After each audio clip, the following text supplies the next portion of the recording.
¿vale? Vamos a dar inicio a esta charla sobre transfeminismo. Iré presentándoos una a una. Primero de todo, gracias por participar, gracias por estar aquí, gracias por aportarnos experiencias personales, también profesionales, ¿vale? Entonces, empiezo con Rosa. Rosa es mujer trans, no binaria. Sus pronombres son ella y ella. Es graduada de Filosofía y máster en Sociología Aplicada por la Universidad de Murcia. Actualmente está trabajando, está estudiando, haciendo el doctorado de Filosofía y Género sobre marxismo y feminismo. Además, se dedica también al activismo. De la misma manera, también actualmente, bueno, también milita en diferentes asociaciones.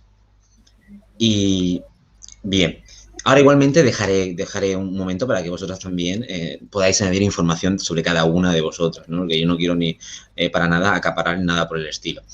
Por otra parte, tenemos el placer de conocer a Daniela, que es doctora en Historia, es de Alicante, aunque está radicada en Galicia y también se dedica al activismo.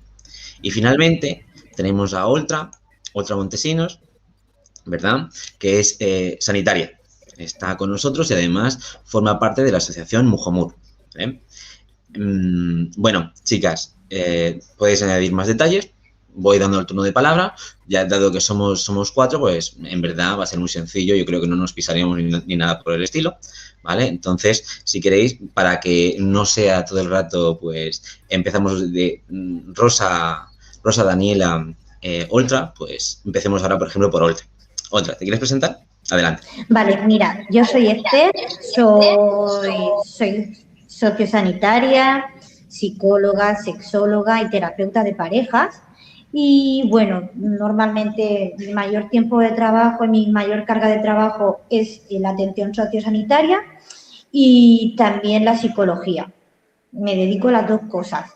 Y bueno, pertenezco a Mujomur, una asociación que siempre echa la mano en lo que necesitéis. Está abierta para que forméis parte y está abierta para que os sintáis una más. Y esto es una experiencia que a mí me gusta mucho porque necesitaba escuchar perspectivas distintas, necesitaba escuchar, entender y empatizar. Sobre todo, empatizar para que las otras personas que están detrás también entiendan lo importante que es la empatía.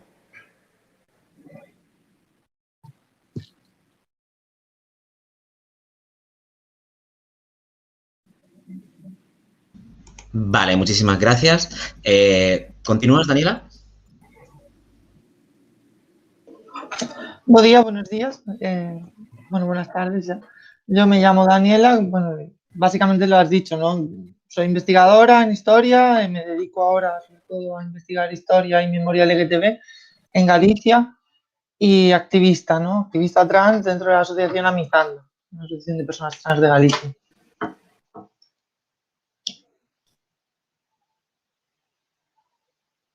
Perfecto. ¿Y Rosa, terminas? Sí, pues bueno, yo aparte de lo que has comentado, me he dedicado a traducir, me he dedicado a hacer charlas y cursos y también trabajo en la Asamblea del Orgullo Crítico de Murcia. Soy compañera y estoy también temporalmente de portavoz. Y también estoy en la Asociación Rebelión Feminista, que es una asociación de divulgación y también de atención a víctimas de violencia de género. Vale, perfecto. Bueno, pues empezamos con esta charla, ¿vale? Hoy nos trae aquí, pues entre otras cosas, ¿no? La ley que está sobre la mesa, ahora está en diálogo la Ley para la Igualdad Real y Efectiva de las Personas Trans, el proyecto de ley, ¿no? Ya se han hecho notar las reacciones a nivel tanto político como social. De hecho, justamente comentábamos desde el colectivo ayer que han aparecido un conjunto de cartas en Murcia en contra de este proyecto de ley, ¿vale? Entonces, pues nada, pues intentando alejarnos un poco de lo más conceptual, de lo más teórico, también porque yo creo que en este sentido lo que hay que hacer es seguir normalizando, ¿no? Seguir normalizando estas realidades, pues vamos a centrarnos más detalladamente, pues, en las experiencias personales, ¿no? También con diferentes perspectivas, ¿no? Porque además, como habéis dicho, cada una habla desde una posición bastante, con conocimiento, ¿no? Conocimiento de causa y también con conocimiento teórico. ¿Vale? Entonces, empezamos con la primera pregunta. La primera pregunta, ¿vale? Esta es, ¿qué ideas o sentimientos te provoca la sororidad? Si lo vives de forma cercana o con qué actos se demuestran o personalmente te identificas, ¿vale? ¿Te parece empezar ahora, Daniela? Si quieres que te repita las preguntas, dime, ¿vale? No. Bien, la verdad que no me esperaba la pregunta, pero pues, ¿qué ideas me implica la sororidad? Bueno, pues para mí la sororidad es un espacio, ¿no? Es un espacio de empatía, como decía la compañera, y un espacio que cultivamos, yo creo, sobre todo cuando trabajamos con el cara a cara, ¿no? Cuando trabajamos y nos juntamos y nos miramos a la cara, ¿no? Y nos reconocemos también en la mirada de las otras personas que tenemos delante, las otras mujeres que tenemos delante, ¿no? Y bien, hoy en día es una palabra que parece ser que pierde el significado, ¿no? Sobre todo con esta distancia social que estamos teniendo y este hecho de que estemos siempre detrás de pantallas, ¿no? Y nos cueste escucharnos, ¿no? Yo creo que es el primer paso, escucharnos, comprendernos, apoyarnos y darnos cuenta de que aunque tengamos nuestras diferentes interseccionalidades como mujeres, en este caso como mujeres trans también, pues evidentemente hay algo que nos une, ¿no? Que es una lucha común y una lucha contra un enemigo común, que es el patriarcado, ¿no? Y es algo que siempre acaba saliendo a la luz. Pero bien, esto es algo que, como digo, se manifiesta más cuando no tenemos pantallas delante. No me refiero a videollamadas, sino a las asambleas, ¿no? A la calle, a las manifestaciones, al trabajo, de tú a tú. Así es como yo lo veo. Sí, ciertamente, ¿no? Verdad que todo esto de la pandemia nos ha hecho alejarnos un poco y nos falta ese contacto más directo. Daniela, ¿cuál es tu perspectiva al respecto? Perdona, Daniela, Rosa. Pues muchas gracias por la pregunta y yo sinceramente no tocaría prácticamente lo que ha comentado Daniela. Sí me gustaría hacer un apunte, ¿no? Porque la sororidad te toca diferente según tu condición de partida, que es un poco lo que he comentado también. Las consecuencias de ser una mujer trans son muy claras en este sentido cuando los comentarios que recibimos, por ejemplo, al denunciar que hemos sufrido abusos, son misóginos, fundamentalmente por parte de muchas compañeras que, como comentaba Daniela, pues parece que, no sé, cambian mucho el significado o deshacen ese significado que habíamos tradicionalmente planteado con este concepto, ¿no? Cuando una mujer sáfica, una mujer bi, una mujer lesbiana o trans denuncia abusos por parte de una mujer, de repente hay muchas compañeras que se cierran en banda. ¿Por qué? Se desafían los imaginarios en torno a la víctima, en torno a la figura de la víctima y en torno a la figura del agresor, ¿no? Entonces la reacción es muy distinta. Al final esta realidad es un reflejo de otras formas, ¿no? De entender la conciencia y la acción feminista.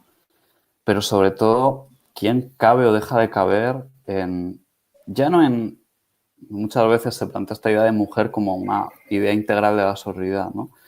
Y ya no es quién cabe o deja de caber en nuestro concepto de mujer, es quién cabe o deja de caber en nuestra idea de qué es una persona realmente.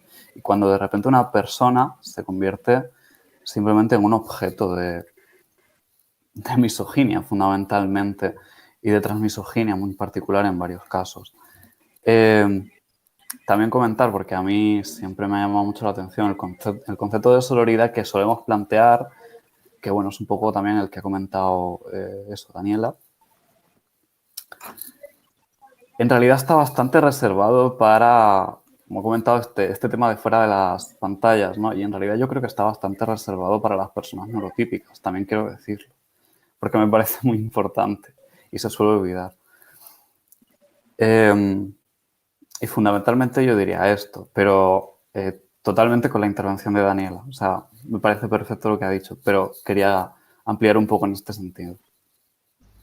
Vale, muchísimas gracias. En verdad, también tienes razón, ¿no? Al hablar de los posibles conflictos que pueden existir, ¿no? Dentro de la cuestión del feminismo, ¿no? Y enfrentarlos, hablarlos, crear estos espacios, yo creo que son fundamentales para llegar a consensos, llegar a reflexiones que yo creo que son muy enriquecedoras. Pues, coméntanos, otra, ¿qué te parece? ¿Cuál es tu perspectiva, tu punto de vista al respecto? Wow, me quedo con todo lo que han dicho los compañeros y poquito más que añadir sobre, a ver, lo voy a ver desde mi punto de vista, desde la psicología, ¿no? Es un concepto realmente novedoso, sobre todo en esta última década. No sé si a vosotros Perdona, parece Esther, lo mismo. quería interrumpirte un segundo y de verdad que es totalmente de buena fe.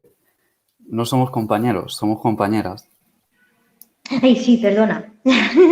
Vale, bueno, pues me quedo con lo que han dicho las compañeras. Entonces, añadir que la sororidad es una emoción, es un sentimiento, es una actitud. Y tal y como estoy viendo un poco la sociedad, añadir que hace falta muchísimo. Porque sí que es verdad que vamos por la vida como zombies. No sentimos, no padecemos. Entonces, debería ser un concepto que a nivel social debe de estar apareciendo en rojo, como si fuese alarma, alarma, alarma, alarma, alarma, porque sí que es verdad que hace falta muchísima emoción en estos tiempos que corren. Y yo creo que la sororidad es uno de los mejores sentimientos y las mejores emociones que podemos tener, porque siempre hay que tender una mano. Vale, muy bien.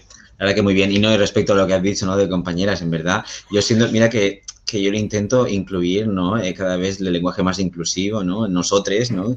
Cuesta. A mí me cuesta un montón, eso sí, ¿no? Está en la voluntad también de cada uno poco a poco ir integrando estos nuevo lenguaje inclusivo, ¿no? Entonces, perfecto que lo hayas comentado y demás. ¿Eh? Gracias por la respuesta. Ha sido, yo creo, cada uno desde su punto de vista, habéis aportado un montón de cosas y se puede ir ampliando, ¿no? Es un concepto muy general y se puede pues, abordar de diferentes partes.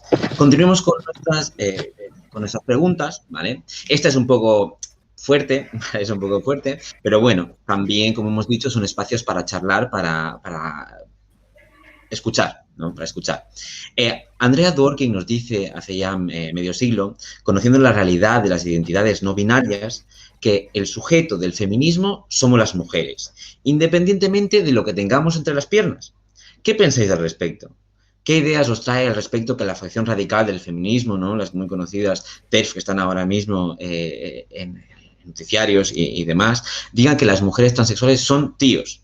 ¿Qué le diríais a la gente que piensa así? Empezamos esta vez por Rosa, continuaremos con Esther y terminaremos con Daniela, ¿vale? ¿Sí? Adelante. Muchísimas gracias. Yo quería dar un pequeño rodeo porque Dworkin... quería comentar un poco la cuestión del contexto, porque Dworkin se marca en el feminismo radical estadounidense, que es una cosa como totalmente distinta de lo que se llama ahora feminismo radical, que es una cosa, bueno, totalmente actual. Las cosas que se peleaban en los 70 en Estados Unidos, pero desde luego en España no tienen nada que ver con las que se pelean hoy en día, evidentemente. Si no recuerdo mal, Dworkin, la mayoría de feministas radicales eran fundamentalmente transinclusivas, ¿no? Aunque, bueno, pues tuvieron sus más y sus menos. Y si no recuerdo mal, Dworkin o Firestone también en su caso, por ejemplo, no hacían referencia tanto a identidades no binarias como a la androginia y a esta idea de una figura andrógina que pues, debía venir después de pues, la abolición del género, por decirlo así, ¿no? Era una idea de qué pasará después de todo esto como una ensoñación, ¿no? Yo diría simplemente que el feminismo tiene que ser radical, que el radicalismo no tiene nada de malo. Yo perfectamente soy radical y soy feminista. Que el feminismo sea radical no quiere decir, evidentemente, que tenga que ser transexcluyente o que tenga que dejar de entender cosas, que parece como algo muy básico, ¿no? El feminismo tiene que denunciar el rol del Estado, el rol de la sociedad capitalista que produce pobreza y que nos obliga a seguir trabajando y que no nos deja ninguna alternativa más allá de sus entramados, ¿no? Y, por supuesto, también tiene que denunciar, como siempre ha hecho, la supremacía masculina y la violencia que produce y sostiene el orden de género, entre otras cosas, ¿no? Estamos un poco en estas, que al final es lo que ha comentado Daniela también antes. Estamos en este tema del orden del género, o sea, la finalidad de lo que, sobre todo en un ámbito anglo, se llama liberación trans, ¿no? Que en este caso podemos contextualizarlo y hablar de derechos trans, pero bueno, la finalidad de esto es básicamente que la gente viva a su bola, tranquilamente, en la medida de lo posible, de manera digna. Es muy básico realmente, ¿no? Y luego comentar simplemente con la famosa frase esta de que y digo tíos porque son tíos y todas sus 10.000 variaciones. La transmisoginia no tiene nada de feminista ni muchísimo menos de radical. Es todo lo contrario, literalmente, ¿no? Es el mismo patriarcado de siempre, el mismo. Yo pues les propondría simplemente, estas personas encontrarían más cercanía pues en el Vaticano, por ejemplo, o con los abuelos franquistas pues entre Puro y Carajillo, por ejemplo, ¿no? Yo creo que esta sería una contestación más o menos que yo daría. Muy acertada, además, muy esclarecedora y rompiendo lanzas, ¿no? La verdad que sí, muy buena respuesta. Me ha gustado mucho tu perspectiva. Pues continuamos, ¿sí? Vale, yo simplemente añadir 3 conceptos que me gustan mucho. Inclusión, diversidad y visibilidad. Yo creo que es fundamental. Es fundamental para la sororidad, para la convivencia y para que cada uno sea lo que quiera ser y como quiera ser. Nada más que añadir, creo. Muy bien, conceptos muy importantes además. Y no, la diversidad, sobre todo, ¿no? Yo creo que enriquece y engrandece, ¿no? O sea que muy bien. Daniela. Pues poco más que añadir también, ¿no? Concuerdo totalmente y sobre todo, ¿no? Con el análisis de Rosa, que pienso que es uno de los referentes intelectuales de nuestro tiempo en este sentido. Y simplemente me gustaría añadir un apunte quizá histórico, ¿no? Y es que creo, y como ella también ha apuntado, ¿no? Que la transmisoginia en particular y la transfobia en general parten y siempre partieron desde el momento en el que existen personas disidentes de género, ¿no? Del hecho de negarnos, ¿no? Del hecho de negar quién decimos que somos, simplemente por el hecho de que se nos patologiza, ¿no? Se nos excluye. Y me gustaría apuntar esto porque parece ser que hay una ola muy extendida, ¿no? Que niega esto, que niega quién somos, que niega quién decimos que somos y que niega nuestra propia esencia, ¿no? Amparándose en que eso no es transfobia, ¿no? Pues evidentemente sí es transfobia. Las mujeres trans somos mujeres, ¿no? Y no tiene que venir ningún médico a decirnoslo, ¿no? Y esto es así ahora y era así, pues, hace décadas, ¿no? Entonces, bien, también me parece muy importante también el punto que ha comentado la compañera, ¿no? O sea, el feminismo radical no es un feminismo transfobo de por sí, eso es un bulo, ¿no? Bueno, creo que hay poco más que añadir, pero cuantísimas y cuantísimas feministas radicales transinclusivas hay tanto en el Estado español como en el resto del mundo, aunque a nivel cultural, a nivel histórico, hay diferentes formas de entender lo que es radical, ¿no? Entiendo lo que es el concepto de feminismo radical, pero no hay que cometer ese error porque entonces es asumir una derrota que no hay que asumir, ¿no? El feminismo no puede ser transfobo. Sí. ¿Querías comentar algo, Esther? Sí, que yo creo que recojo lo último que ha actualizado ella, ¿no? Que no es una derrota, es una lucha cada día y añadir que gracias a lo que está pasando, gracias a ese movimiento hay voz y hay visibilidad. Y el único apunte que quiero hacer es que gracias al sensacionalismo, evidentemente en ese aspecto hay una mala psicoeducación y hay una mala educación en ese sentido.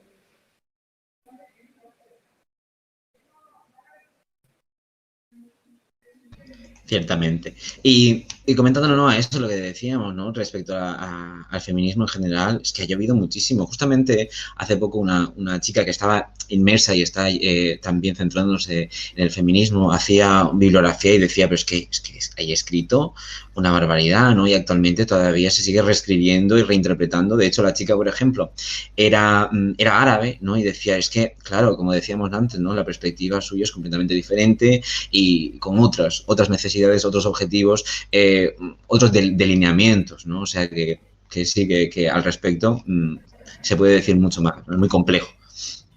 Entonces continuamos, chicas, con las siguientes preguntas.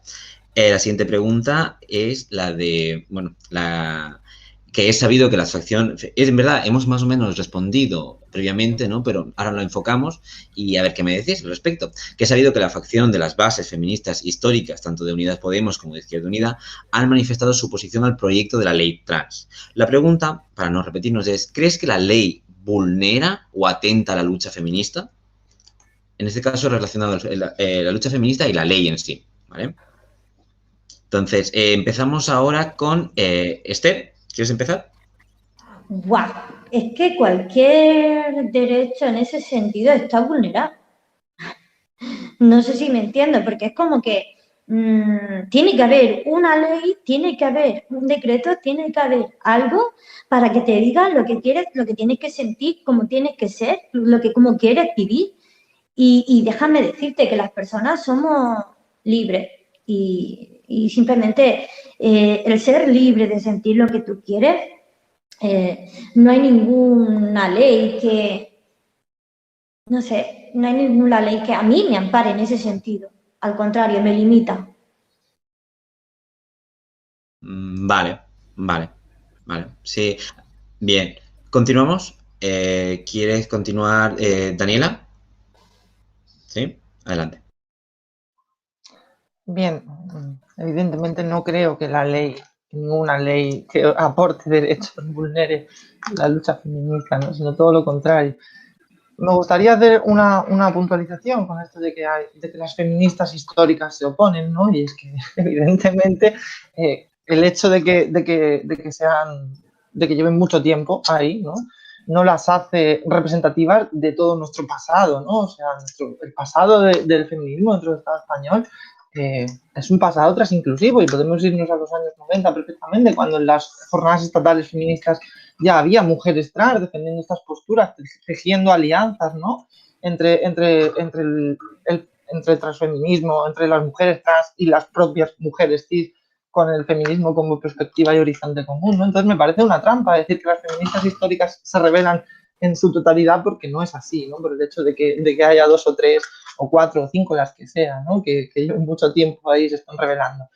Y luego, bueno, pues a nivel de que vulnera esto, hay tantísimas formas de desmentirlo, como tantísimas disciplinas y tantísimas formas al final, ¿no? De analizar esta ley. Si hacemos un análisis jurídico, yo no soy jurista, ¿no? Pero evidentemente pues se está utilizando mucho el bulo, ¿no? Y se está utilizando mucho el mezclado de conceptos para disuadir, ¿no? Para difuminar quizá que el horizonte no es otro que al final la consecución de derechos. El otro día teníamos también una mesa redonda con un abogado, Miguel Vieito Vilar, que lo explicaba bastante bien y decía que es falso, ¿no? Es falso que, pues todo lo que dicen, ¿no? En primer lugar están diciendo que reconocer a las mujeres trans, reconocer nuestra existencia, es algo que va a acabar, ¿no? Con el concepto mujer a nivel legislativo y que va a acabar con todos los derechos que están asociados a ese concepto. Pero no tienen en cuenta, por ejemplo, y aquí hablo de nivel legislativo, como he puntualizado, yo no soy jurista, que las mujeres trans estamos reconocidas desde el año 2007 y desde mucho antes, desde mismo los años 80, ¿no? El problema es que hemos tenido una serie de barreras que se nos ha puesto, ¿no? Y que pensamos que es una deuda histórica eliminar esas barreras, como por ejemplo antes era el hecho tener que someternos a una cirugía para ser quien somos, después fue el hecho de tener que hormonarnos y pasar por un tratamiento psicológico que no está avalado por la ciencia, y esto la compañera lo sabrá, y bueno, pues evidentemente ese argumento pues no tiene ningún sentido, y luego pues lo enfoques desde donde lo enfoques, o sea, al final estamos llegando a una sacralización del bulo para dar pie y para sostener una reacción, ¿no? Una reacción a los derechos.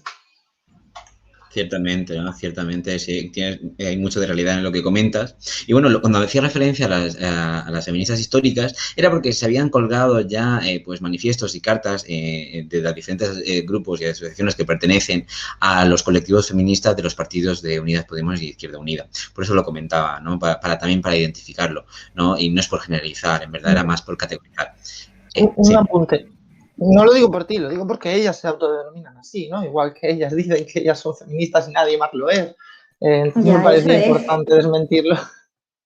Es que eso es que, ¿por qué categorizan? ¿Por qué catalogan? Deja que las personas sean como quieran ser y ya está.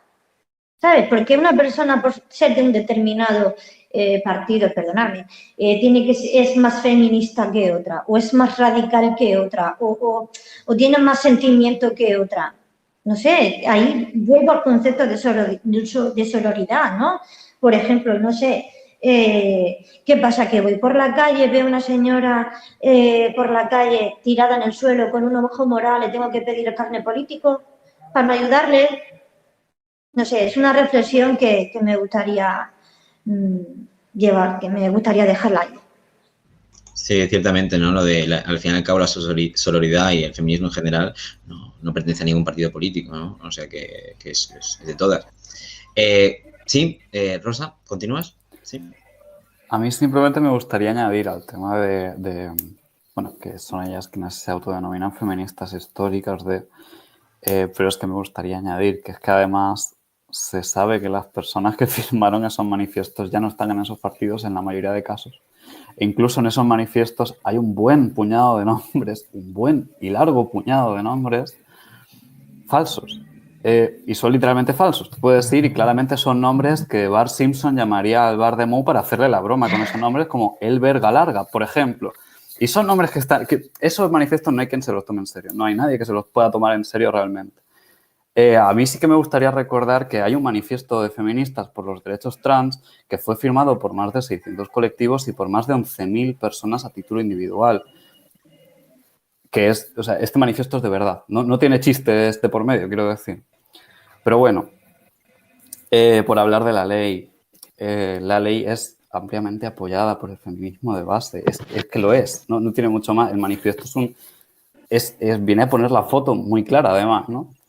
Y la legislación es feminista tanto porque interpela a un grupo concreto de mujeres como porque trata de hablar de determinados derechos, de garantizar determinados derechos asociados a la autonomía corporal, asociados a la sexualidad y a la reproducción, por ejemplo, que es un ámbito históricamente feminista, digo yo. Y también porque es una cuestión, como he dicho antes, contra el orden de género, que es un poco de lo que va. El feminismo, en general, ha apostado por eso, de una manera o de otra, pero ha planteado eso, históricamente, digo, en su tradición.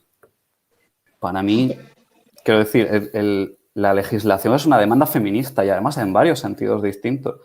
Y no veo siquiera forma de contraargumentar eso, la verdad.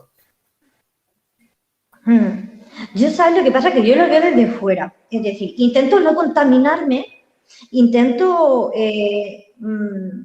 no empaparme de tanta ideología, no empaparme porque yo, mi primer concepto, mi primera palabra que tengo aquí es respeto. Y mi primera palabra que tengo aquí es libertad. Y que nadie se apodere de un colectivo o no sé, porque ante todo las personas tienen que ser libres.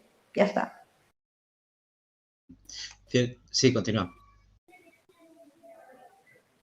No te oigo. El micro. Ahora, nada, añadiendo a lo que dicen las compañeras, me gustaría poner la anécdota de práctica, ¿no? Porque últimamente estamos mucho en las redes y quizás perdemos un poco el ojo de lo que ocurre en la calle, ¿no? Y me gustaría hablar de Galicia. en Galicia, en los últimos años, el feminismo ha salido a la calle unido, ¿no? En diferentes colectivos, quizá, en diferentes impresiones de ciertos temas, pero unido. Y las mujeres trans hemos estado ahí, las reivindicaciones trans han estado ahí, ¿no? Y los manifiestos han pedido una ley trans. Y al mismo tiempo han hablado de violencia obstétrica, ¿no? Y han hablado de otras muchas cosas. O sea, una cosa no elimina a la otra. Han sido complementarias y hemos construido juntas en la calle y seguimos haciéndolo, ¿no? Este año igual. Entonces, realmente, claro, es muy importante, ¿no? Lo que ha comentado Rosa. Hay que echar un ojo a la calle y ver, porque las redes tienen también ese peligro de quizá de que vemos campañas mediáticas y nos pensamos que todo es así, no es así, ¿no? Yo personalmente, y estoy segura de que otras compañeras trans también, hemos sido bienvenidas en espacios feministas y somos parte de esos espacios, ¿no? Y construimos y al final crecemos todas juntas, ¿no? Y esa es la realidad, al final. Y es lo que va a hacer que los derechos trans se hagan realidad por mucha reacción que haya. Ciertamente, ¿no? Es cierto, ¿no? Lo que se dice, al fin y al cabo también los medios de comunicación se centran para crear polémica, para crear, pues, sensacionalismo. Exactamente, pero precisamente por eso, ¿no? Esta charla que es para promover, también para que se vea y se constate mediante ejemplos, ¿no? Las diferentes realidades y vivencias de cada uno de los diferentes feminismos, ¿no? Bien, continuamos ahora con la siguiente pregunta, que es sobre la ley trans, ¿vale? ¿Qué aspecto destacáis o disentís? En este sentido, antes de que me respondáis, pues hago un breve resumen, muy sumario, de el proyecto de ley, ¿vale? Que se va a basar principalmente en el reconocimiento del derecho a la identidad de género libremente manifestada, donde no será necesario que haya un diagnóstico médico o psicológico, ¿no? Que tampoco será necesario ser mayor de edad para solicitar la rectificación de la mención registral del sexo, ¿vale? También el cambio de sexo, y esto es importante, ¿no? En el registro no alterará las causas jurídicas abiertas. Es decir, antes de que realices el cambio de sexo, si tenías abierta una causa penal, eso no claudica, ¿no? También no será necesario cambiar de nombre aunque se cambie de sexo en el registro, y también se permite que cambien de nombre sin necesidad de cambiar de sexo. Y ese es otro punto, ¿no? El proyecto de ley recoge a los extranjeros que estén en España, con independencia de su situación administrativa. No será necesario que aparezca el sexo en los documentos oficiales de identificación. En cuanto al Sistema Nacional de Salud, pues ofrecerá tratamiento hormonal, terapia de voz, cirugías genitales, mamoplastias, mastectomías y material protésico. En la educación se garantiza el derecho de los alumnos a exteriorizar su identidad de género. En las prácticas y eventos y competiciones deportivos, las personas trans participarán según su sexo registral, ¿vale? Que creo que esta es que ha generado debate también. En el ámbito laboral habrá incentivos para la contratación de personas trans desempleadas. Las personas trans presas también tendrán derecho a que se les trate según su sexo registral, aunque podrán pedir ser separadas de ese grupo si temen que se ponga en riesgo su seguridad o intimidad. Estos son, de forma sumaria dicho, lo que recoge el proyecto de ley, y entonces a partir de ahí, pues ya os pregunto personalmente qué aspecto destacáis, queréis destacar de forma positiva o cuál de forma negativa, ¿vale? Empezamos ahora con Rosa, ¿vale? Para ir variando un poco quién inicia. Adelante. Pues muchas gracias además por hacer todo el resumen de los puntos así como clave del proyecto de ley, pues la verdad es que da para, además, la legislación, el proyecto de ley no es especialmente largo, realmente. O sea, a mí me llamó la atención porque es un proyecto redactado con vistas a negociar, y se nota mucho cuando ves un poco algunas formulaciones. La ley trans al final viene a apoyar a las personas trans, fundamentalmente, y especialmente a través de los principios de despatologización, que es que no se nos exija declararnos enfermas, que es una cosa muy básica, que han demandado la Organización Mundial de la Salud y que ha demandado hasta la APA, que es la que redacta el CIE, que es el manual de diagnóstico en base al cual se nos dice que tenemos disforia de género, que para ellos es lo que significa ser trans, para los psicólogos, no para la APA. La APA dice otra cosa explícitamente, pero bueno.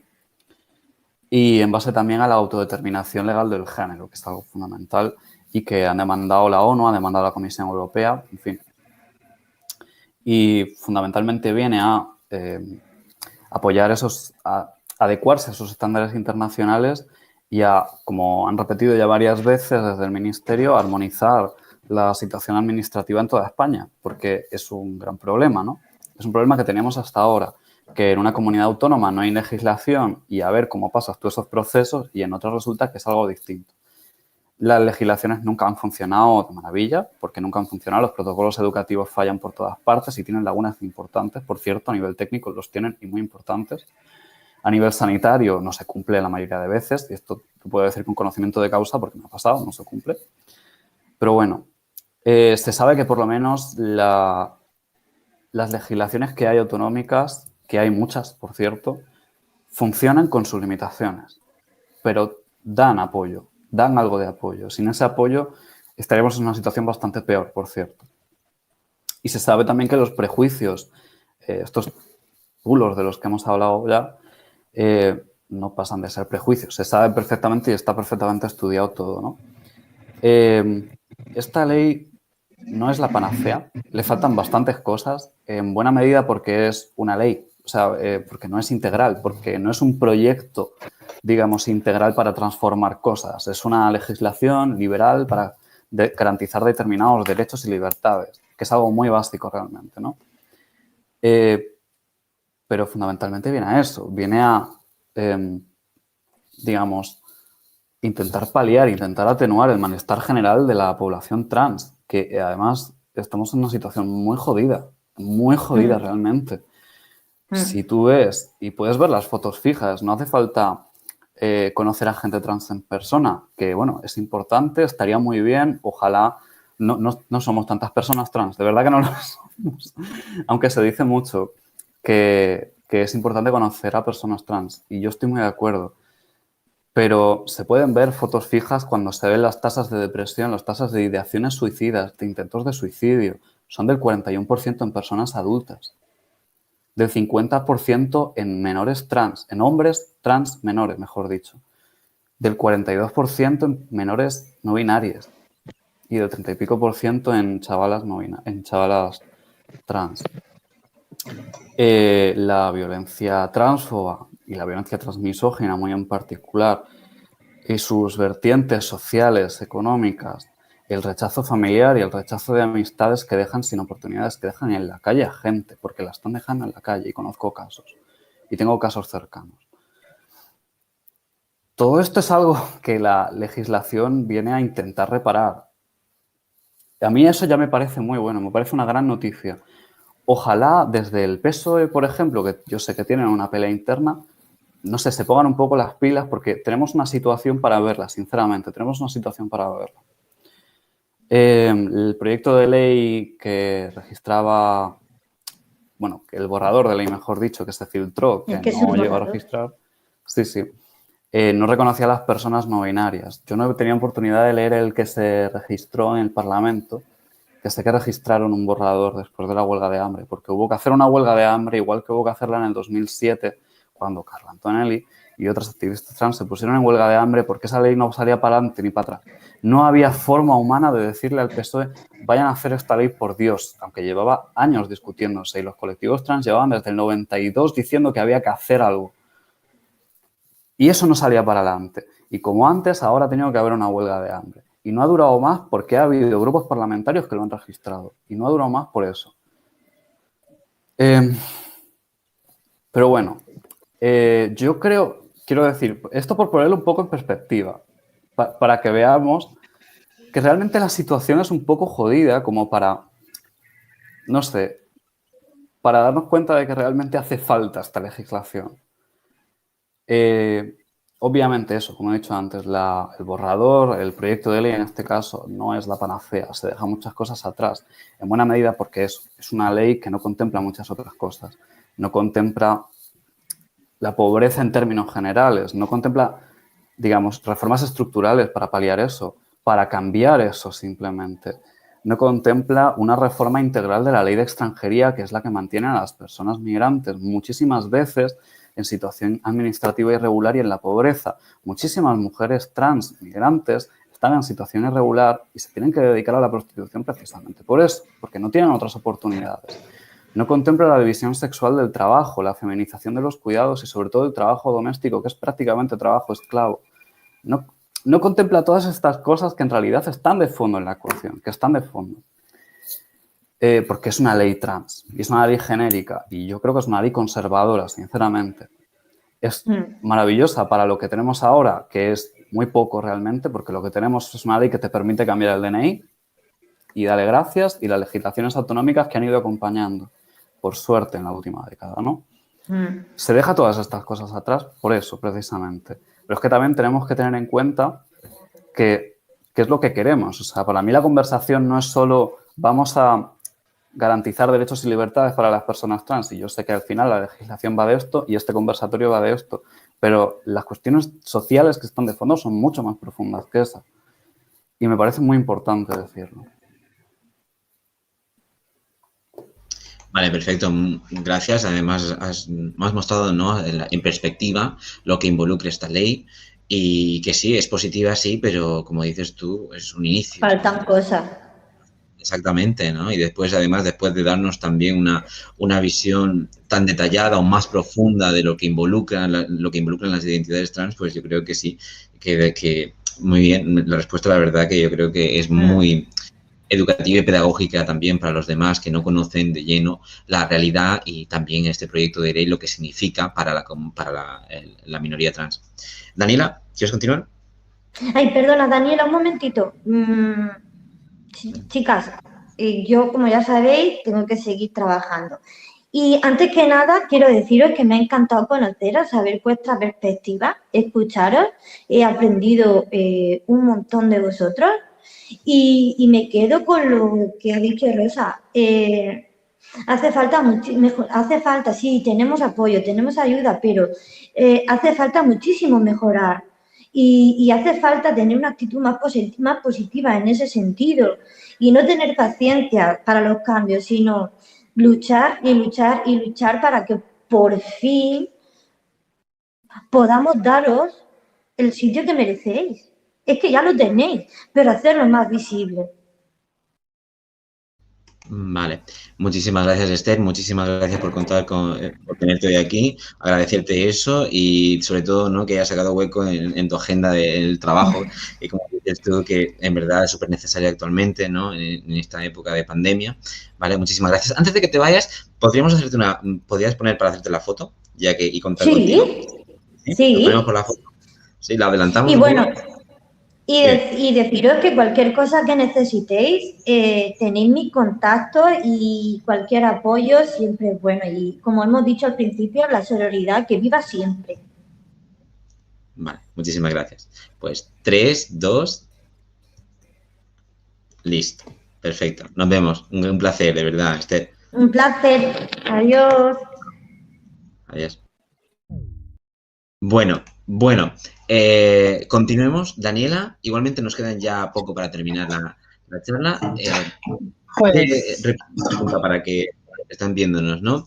¿Qué aspecto destacarías de la ley trans o de forma positiva o de forma negativa? Adelante. Bien, me quedo con lo que dijo Rosa, ¿no? Y hay que ponerlo sobre la mesa. La ley trans actual es una ley de mínimos, ¿no? Y eso también nos tiene que llevar a reflexionar, ¿no? Porque en este estado, ¿qué reminiscencias hay para que tengamos que andar siempre legislando los derechos en base a unos mínimos? En lugar de cogerlos como unos máximos, ¿no? Que supuestamente es lo que vertebra nuestra ciudadanía democrática, ¿no? Por desgracia no es así, siempre tenemos que andar con cuidado, ¿no? Para ampliar ese marco de derechos. Ahora bien, ¿qué me quedo con el aspecto negativo? Evidentemente que es una ley de mínimos. Resaltaría sobre todo el tema de las personas migrantes, ¿no? Porque me parece una de las mayores urgencias que tiene el colectivo trans hoy en día, aunque está muy invisibilizada, ¿no? Pero me parece que hay que abordar esa cuestión y que esta ley pasa de puntillas y no acata ese problema. Y por otro lado, la cuestión de las personas no binarias, ¿no? Que también lo mismo. Ahora bien, como elemento positivo, sí que me gustaría destacar que es una ley que trae la despatologización, ¿no? El hecho de que deben ser consideradas enfermas. Y esto puede sonar banal o puede sonar superficial, pero es algo muy importante, porque la patologización, además de ser una herramienta totalmente acientífica, tanto que hablan de acienticismo, ¿no? Es una cuestión que tiene mucho muchos destellos sociales, ¿no? Sobre cómo las personas trans somos concebidas y sobre cómo se construye nuestra propia ciudadanía, ¿no? Sobre el hecho de que se nos trate con total condescendencia, con que se nos considere un colectivo totalmente menor de edad, ¿no? Un colectivo incapaz de explicarse por sí mismo, un colectivo que siempre está pidiendo ayuda y que es incapaz de alcanzar sus objetivos por sí mismo, ¿no? Y un colectivo que está fuera de cualquier empoderamiento y, por lo tanto, un colectivo que no es igual. Esas bases, la base de la patologización es la base de nuestra desigualdad. Entonces sí que me parece muy positivo que la ley ponga ese pequeño pilar tan necesario para seguir construyendo otros, ¿no? Que, bueno, como dijo la compañera Rosa, son muchísimos, ¿no? Y sí que evidentemente adelanta algunos, pero creo que nos queda bastante trabajo y nos quedará bastante trabajo. Ahora bien, la despatologización es el primer paso, ¿no?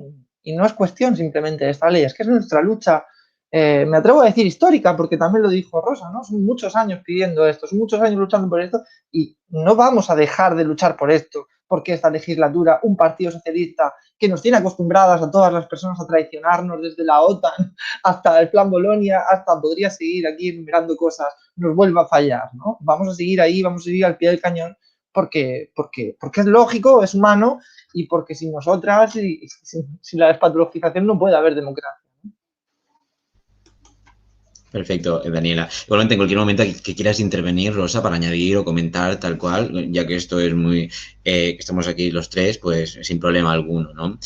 Gracias por vuestras preguntas. Además, yo creo que hemos tocado diferentes aspectos de la ley trans y sobre todo desfocalizado, ¿no? La polémica que eran los puntos más superficiales, en verdad, y no como comenta Daniela, que en la perdonad, no me sale la palabra. Hacerlo un problema de cuestiones de salud, ¿no? Quitarlo de ahí, porque además no tenía ninguna base, ¿no? Entonces, sí que me parece importante que hayas sacado a la luz esto y que recalques este rasgo positivo de la ley, ¿vale? Perfecto. Continuamos entonces con las preguntas, ¿vale? Pues al hilo de la relación con el COVID, se ha dicho que hay sobrerepresentación de las mujeres en el sector sanitario y social, así como también en el doméstico. A nivel laboral, ¿cuál es la situación personal de las mujeres trans?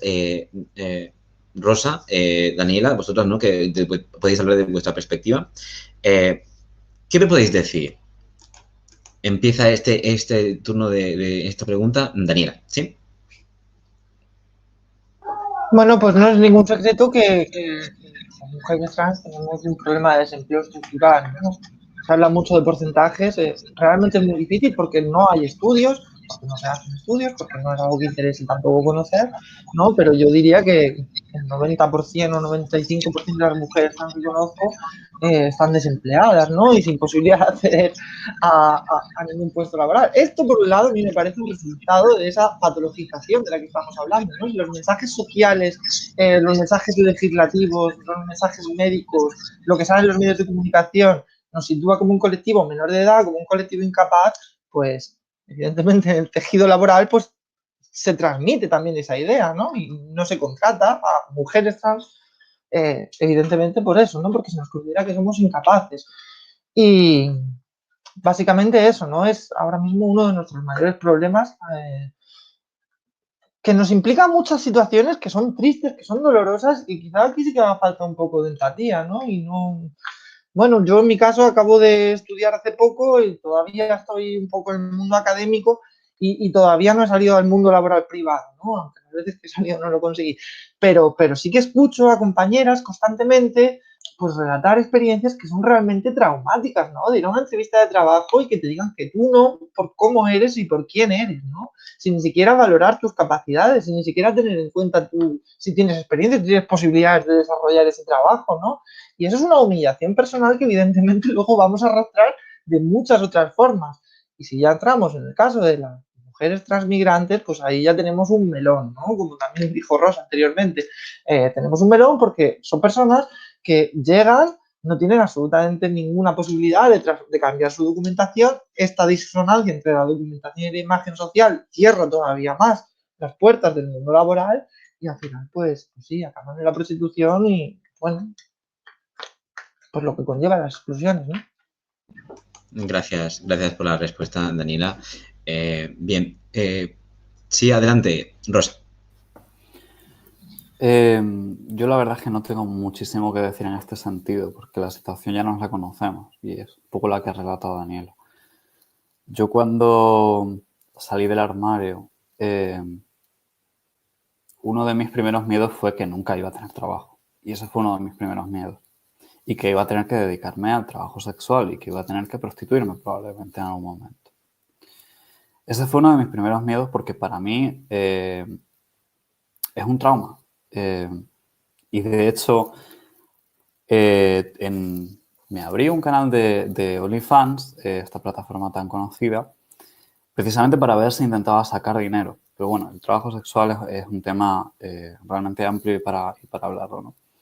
Me lo tuve que cerrar por acoso transmisógino de autodenominadas feministas, por ejemplo, por comentar un poco también el caso, ¿no? La situación cuando eres una mujer trans y no tienes un cispassing absoluto y total, y recuerdo que la mayoría de mujeres cis no lo tienen tampoco, en realidad, pero bueno, son cis, es otro tema.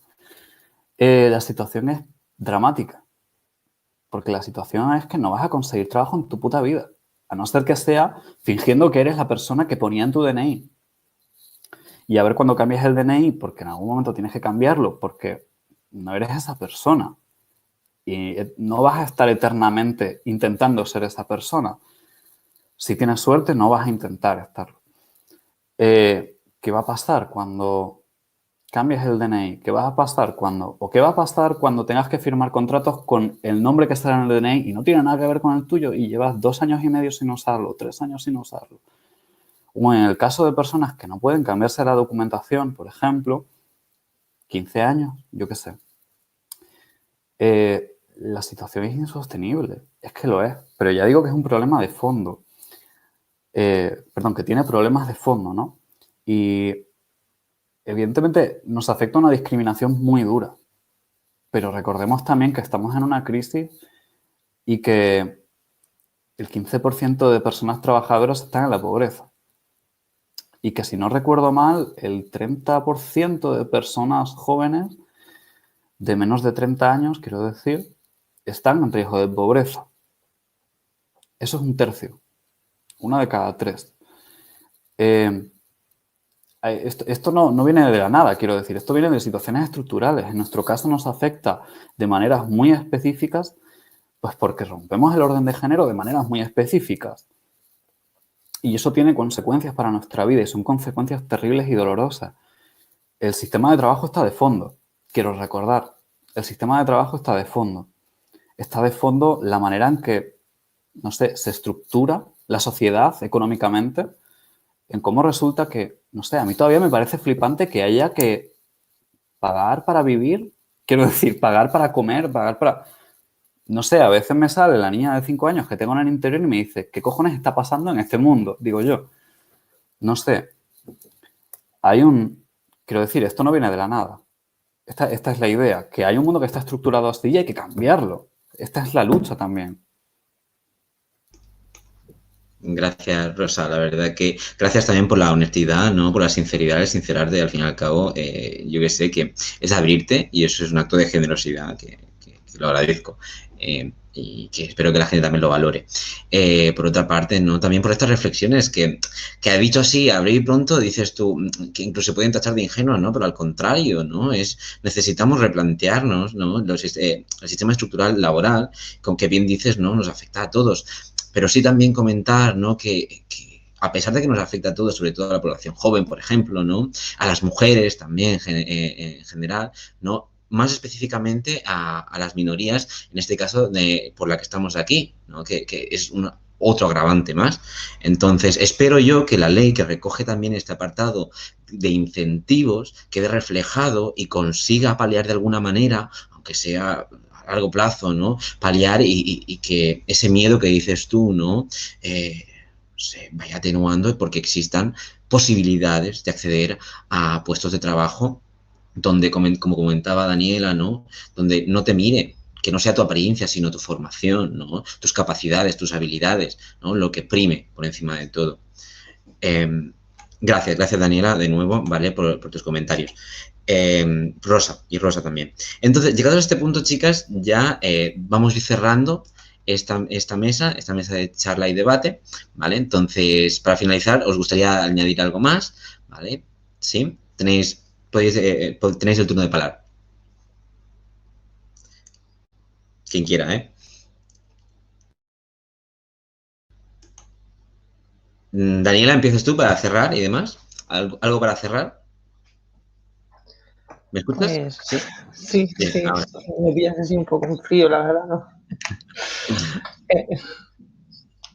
Básicamente que, bueno, que hace falta una mirada de empatía por un lado, ¿no? Pero también hace falta reconceptualizar lo que tenemos dentro de nuestra educación social como lo que es lo trans, ¿no? En general. Y me refiero a dejar de observar lo trans desde una perspectiva jerárquica, dejar de observarnos como un colectivo incapaz, dejar de tratarnos con condescendencia, dejar de conceptualizarnos como alguien que necesita constantemente ayuda porque no puede por sí mismo, ¿no? Y comenzar a poner el foco que el problema que tenemos las personas trans no somos nosotras. El problema que tenemos las personas trans son las personas cis y son las leyes y es la sociedad tal y como está construida, ¿no? Entonces el trabajo lo tiene que hacer esa sociedad, ¿no? Desde aquí yo creo que ofrecemos nuestra ayuda para que comience a cambiar, dándole la vuelta. Muchísimas gracias. Rosa. Yo quería simplemente añadir, hay muchas cosas que cambiar, muchísimas.